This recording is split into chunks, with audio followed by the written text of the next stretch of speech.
গাজীপুরের কাপাসিয়ায় একই পরিবারের ৩ শিশুসহ ৫ জনকে নৃশংসভাবে গলা কেটে হত্যা করেছে দুর্বৃত্তরা। শুক্রবার রাতে কাপাসিয়ার সদর ইউনিয়নের রাউতকোনা গ্রামে এই ঘটনা ঘটে। শনিবার সকালে বিষয়টি জানাজানি হয়। হত্যাকাণ্ডের বিষয়টি গণমাধ্যমকে নিশ্চিত করে গাজীপুর পুলিশ সুপার মোহাম্মদ শরীফউদ্দিন জানান, ৫ জনকে গলা কেটে হত্যা করা হয়েছে। খবর পেয়ে ঘটনাস্থলে কাপাসিয়া থানা পুলিশের কয়েকটি দল কাজ শুরু করেছে।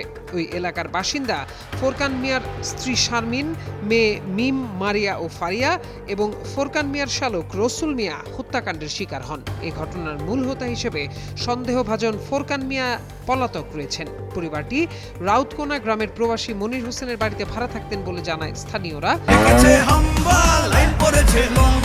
কি হয়েছে? মিনিস্টার ফ্রিজ কিনে হাম্বা জিতেছে।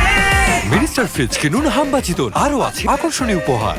শনিবার সকালে ওই বাড়ির বসতঘরের মেঝেতে ৩ শিশুর মরদেহ পড়ে থাকতে দেখেন তারা। এছাড়া রসুল মিয়ার মরদেহ খাটের উপর এবং শারমিনের মরদেহ জানলার সঙ্গে রশি দিয়ে বাঁধা অবস্থায় দেখা যায়। পুলিশ জানায়, সন্দেহভাজন ফোরকানের গ্রামের বাড়ি গোপালগঞ্জ জেলায়। প্রাথমিকভাবে পারিবারিক কলহের জেরে সেই ঘটনা ঘটিয়েছে বলে ধারণা করা হচ্ছে।